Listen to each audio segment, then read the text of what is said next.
नमस्कार सभी को। आज हम सीखने की इस क्रम में विषय विज्ञान टॉपिक फ्रिक्शन या घर्षण पर चर्चा करेंगे। वैसे यह मुख्य टॉपिक जो है कक्षा 8वीं के अंतर्गत है, बाकी कक्षाओं के लिए भी यह आवश्यक या महत्वपूर्ण हो सकता है। तो आज की चर्चा हम शुरू करते हैं। घर्षण के अंतर्गत मुख्य बिंदु जिन पर हम चर्चा करेंगे वे हैं घर्षण बल पहला, फिर क्या घर्षण बल संपर्क बल है, इस पर चर्चा करेंगे। उसके पश्चात घर्षण बल को प्रभावित करने वाले क्या क्या कारक हैं, घर्षण हानिकारक किंतु आवश्यक, तत्पश्चात घर्षण बल को घटाने के तरीके, फिर तरल घर्षण क्या है, अभ्यास के सामान्य प्रश्न देखेंगे और अंत में गृह कार्य या होमवर्क सामान्य रूप से हम देखेंगे, उन पर चर्चा करेंगे। तो आज की चर्चा को हम आगे बढ़ाते हैं।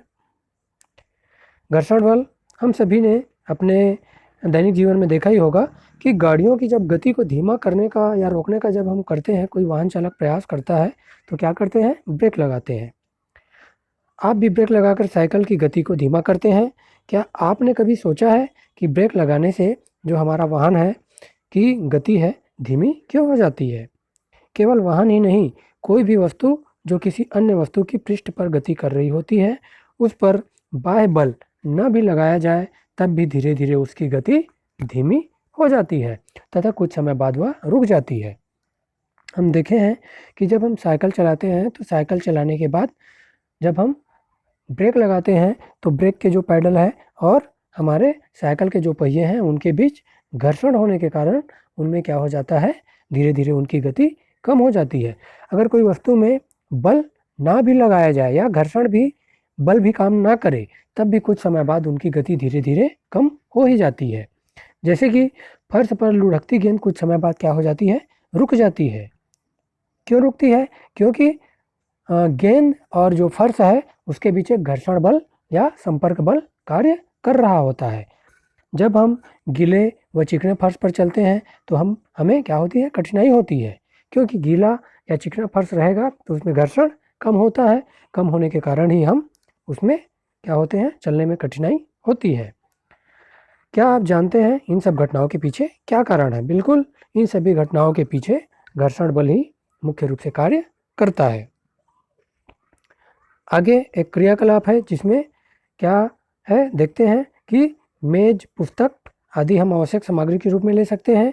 मेज पर रखी किसी पुस्तक को हम धीरे से धकेलना है। धकेलने के बाद क्या देखते हैं कि कुछ दूर चलकर वह रुक जाती है। अब इस पर पुस्तक पर विपरीत दिशा से बल लगाते हैं तो क्या होता है, इस बार भी पुस्तक रुक जाती है। तो क्या पुस्तक की गति को रोकने के लिए उस पर कोई बल लग रहा है? वह बल जो गति के लिए लगाए गए बल का विरोध करता है घर्षण बल कहलाता है। हमने पुस्तक को किसी दिशा में धक्का दिया तो वह कुछ देर आगे जाती है और जाने के बाद रुक जाती है, तो उस पर एक बल कार्य करता है जो उसके बल की विपरीत दिशा में कार्य करता है। वही क्या कहलाता है, घर्षण बल कहलाता है। आगे इसको और देखते हैं। इस प्रकार हम देखते हैं कि यदि बल दाईं दिशा में लगाया जाए तो घर्षण बाईं दिशा में कार्य करता है, तथा यदि बल बाईं दिशा में लगाया जाए तो घर्षण दाईं दिशा में कार्य करता है।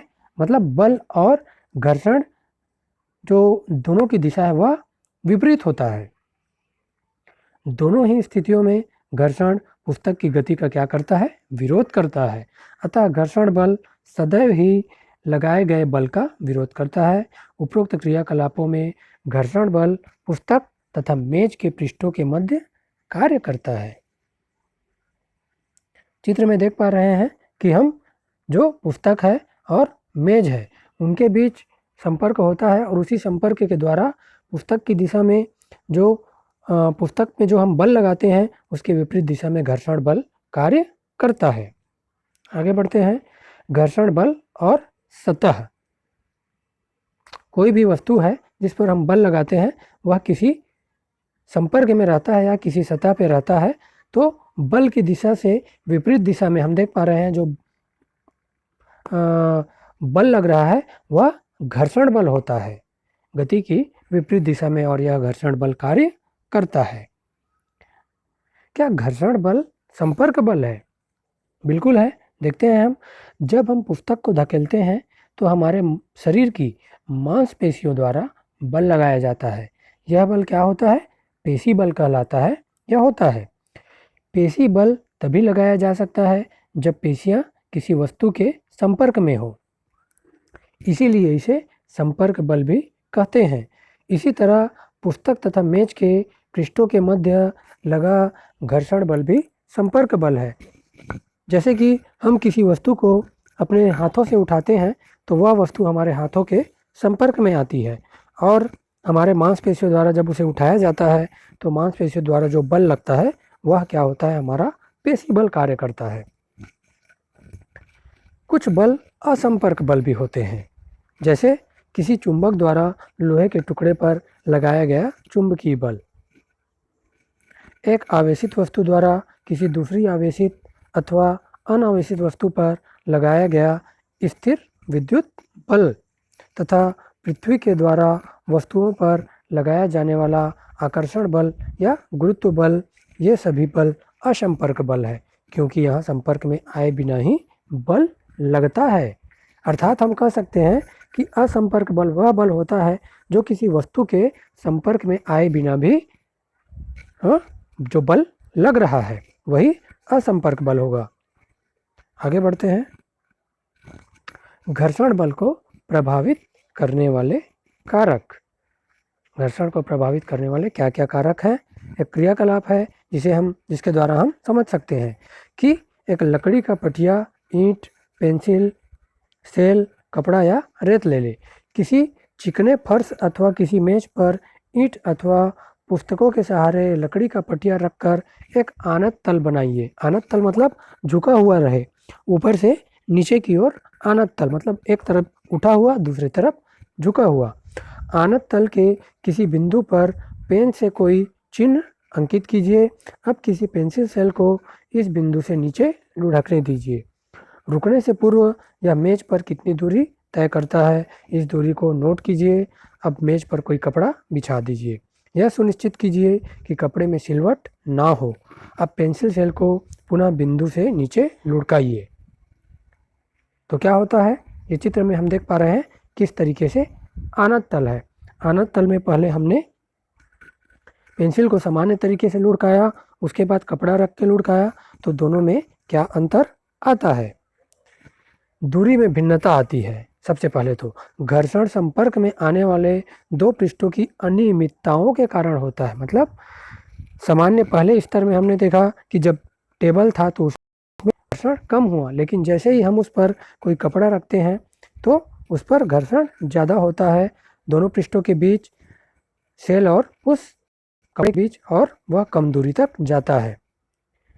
जब हम एक पृष्ठ पर दूसरे पृष्ठ को गति कराने का प्रयास करते हैं तो हमें इस अंतः बंधन पर पार पाने के लिए कुछ बल लगाना पड़ता है। खुरदुरे तथा चिकने दोनों प्रकार के पृष्ठों पर सूक्ष्म अनियमितताएं होती है। ऐसे पृष्ठ जो देखने में बहुत चिकने लगते हैं उनमें भी बहुत सारी सूक्ष्म अनियमितताएं होती है जो हमें दिखाई नहीं देती है, किंतु खुरदुरे पृष्ठ पर यह अनियमितताएं अधिक होती है। अब आप समझ गए होंगे कि पेंसिल सेल सबसे कम दूरी तथा मेज के चिकने तल पर सबसे अधिक दूरी क्यों तय करता है। स्वाभाविक सी बात है कि जो हमारा सतह रहेगा अगर खुरदुरा रहेगा तो उस सतह पर किसी वस्तु की गति कराएंगे तो वह कम दूरी तक ही दूरी तय करेगा। एक सामान्य है अभ्यास प्रश्न, इनके उत्तर हम साझा कर सकते हैं विभिन्न माध्यमों से। जैसे केले के छिलके पर पैर पड़ने से हम फिसल क्यों जाते हैं? क्यों फिसलते हैं भाई? क्योंकि केले के छिलके जो होते हैं वे उनमें घर्षण कम होता है, इसी कारण से फिसल जाते हैं। खिलाड़ी कीलदार जूते क्यों पहनते हैं? समझाइए। यह इसी से संबंधित प्रश्न है हमारे घर्षण बल से। क्योंकि कीलदार जूते खिलाड़ी पहनते हैं तो उनसे क्या होता है, उनका किसी भी मैदान पे दौड़ते समय भागते समय उनका एक ग्रिप बनता है और घर्षण ज़्यादा होने से वे गिरने का उन्हें भागते दौड़ते समय खतरा कम रहता है। अब्दुल को हल्का बॉक्स धकेलना है और रमा को उसी फर्श पर भारी बॉक्स को धकेलना है। कौन अधिक घर्षण बल का अनुभव करेगा और क्यों? स्वाभाविक सी बात है, हम सभी ने समझा है कि अगर कोई वस्तु किसी के संपर्क में है और अगर वह ज़्यादा ही भारी है तो उस भारी वस्तु का जिस सतह के संपर्क में है उसके साथ घर्षण ज़्यादा होगा और कम भारी का उसके साथ घर्षण कम होगा। तो स्वाभाविक सी बात है कि अब्दुल को हल्का बॉक्स धकेलना है तो उस पर घर्षण बल कम लगेगा, वह घर्षण बल का कम अनुभव करेगा। और रमा जो है भारी बॉक्स होने के कारण घर्षण बल का ज़्यादा अनुभव करेगी। आगे बढ़ते हैं। घर्षण हानिकारक किंतु आवश्यक है। कैसे आवश्यक है? सोचिए कि कांच के ग्लास या कुल्हड़ में से किसे पकड़े रहना आसान होता है। स्पष्ट है, हम सभी जानते हैं, दैनिक जीवन की बात है, हमारा अनुभव की बात है कि कांच का ग्लास चिकना तथा कुल्हड़ क्या होता है? खुरदुरा होता है। इसीलिए कांच का ग्लास फिसलता है परंतु कुल्हड़ क्या है? नहीं फिसलता। अतः कांच के गिलास को की तुलना में कुल्हड़ को क्या होता है? पकड़ना आसान है। यदि कांच के गिलास पर तेल लगा दिया जाए तो उसे पकड़ना आसान होगा या कठिन होगा? स्वाभाविक सी बात है कि कांच के गिलास में अगर हम तेल लगा देते हैं तो उसका सतह क्या हो जाता है? और ज़्यादा चिकना हो जाता है और उसे पकड़ना और ज़्यादा कठिन हो जाएगा। कल्पना कीजिए कि घर्षण हो तो क्या होगा? क्या वाहन सड़क पर चल सकेंगे? यदि सड़क तथा वाहन के टायरों की बीच घर्षण नहीं हो तो वाहनों की गति आरंभ नहीं की जा सकती, न ही उन्हें रोका जा सकता है और न ही उनकी दिशा परिवर्तित की जा सकती है।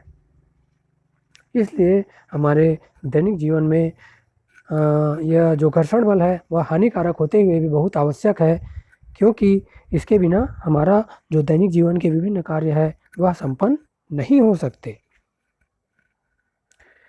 यदि घर्षण नहीं होता तो क्या आप पेन अथवा पेंसिल से कापी पर लिख सकते?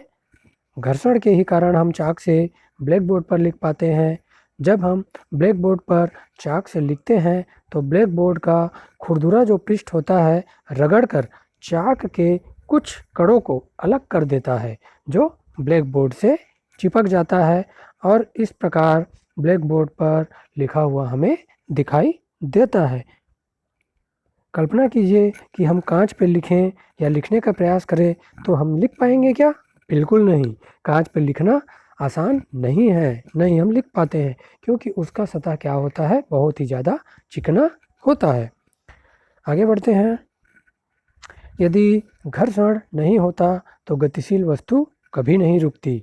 हम दीवार में कील नहीं ठोक पाते अथवा धागे में गांठ नहीं बांध पाते।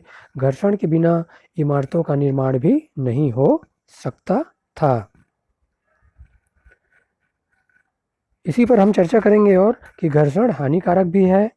घर्षण के कारण वस्तुएं घिस जाती। पेंच, बॉल बेयरिंग तथा जूतों के सोल। क्या घर्षण से ऊष्मा भी उत्पन्न हो सकती है?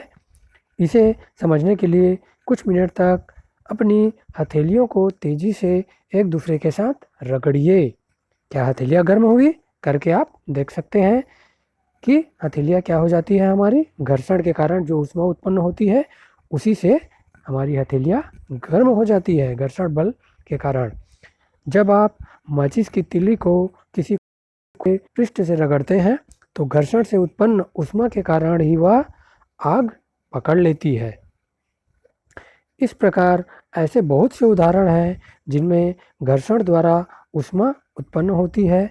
वास्तव में जब हम किसी मशीन का उपयोग करते हैं तो घर्षण से उत्पन्न ऊष्मा के कारण अत्यधिक ऊर्जा नष्ट हो जाती है। कोई भी मशीन जो होता है, चलता है या काम करता है तो उनके विभिन्न कल पुर्जों के बीच घर्षण होता है और बहुत सारी ऊष्मा का क्या हो जाता है?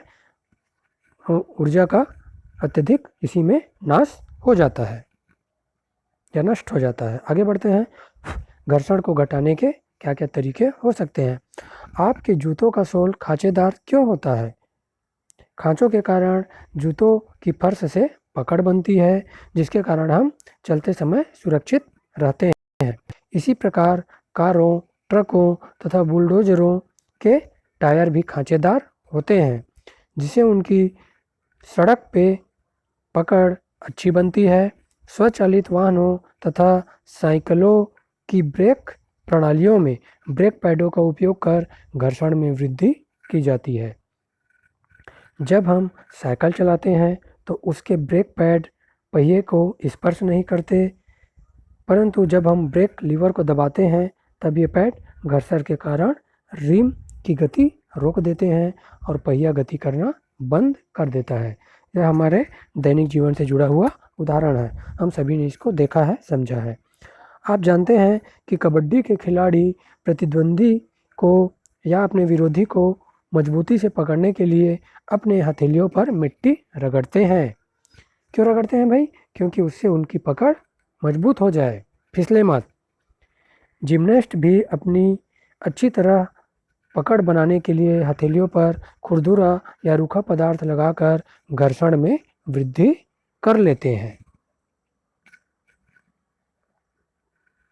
घर्षण को पूर्णतः समाप्त नहीं किया जा सकता, क्योंकि कोई भी वस्तु पूर्णतः चिकनी नहीं होती है।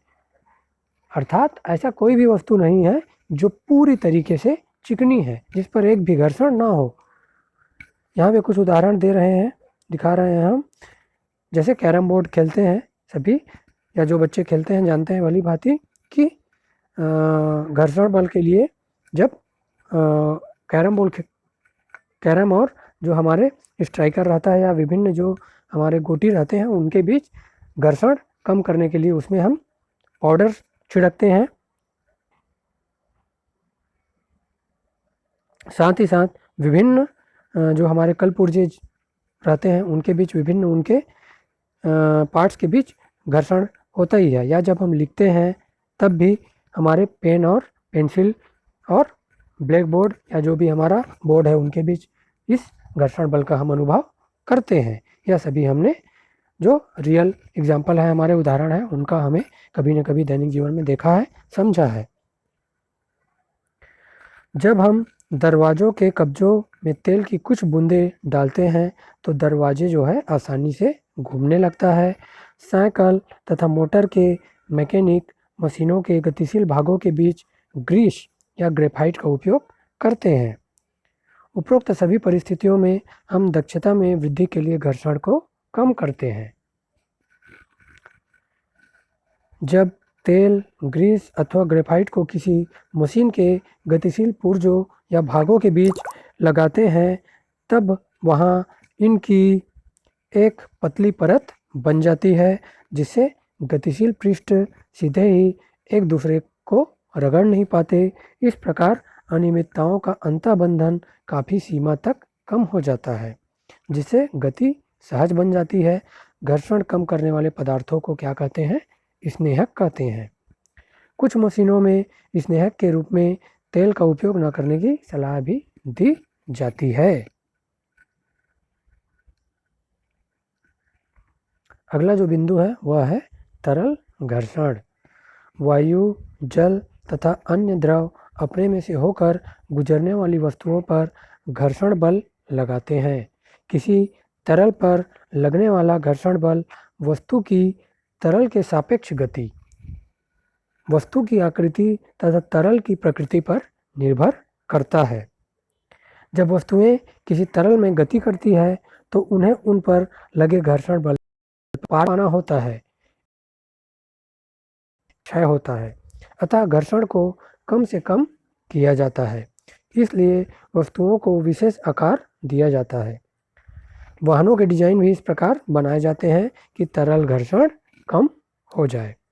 जैसे कि उदाहरण के रूप में हम ले लेते हैं नाव तथा जहाज़ों के आकार। हम सभी जहाज के आकार सामने से नुकीले बनाए जाते हैं ताकि जब वह जल या समुद्र या विभिन्न जो नदियों में चले तो उनमें और तरल जो है उनमें घर्षण कम हो या वे घर्षण बल का कम अनुभव करें।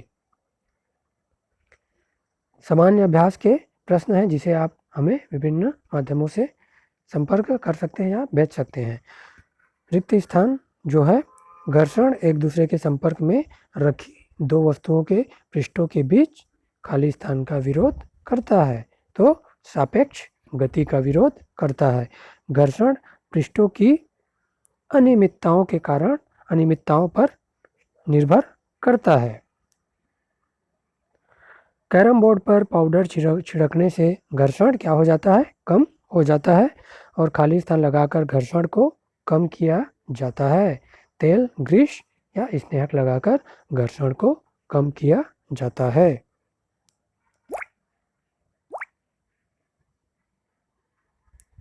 यह है हमारे सामान्य अभ्यास के प्रश्न। तो आज का यह घर्षण का टॉपिक हम यहीं संपन्न करते हैं।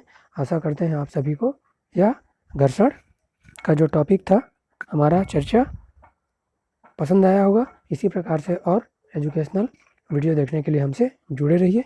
सभी का धन्यवाद।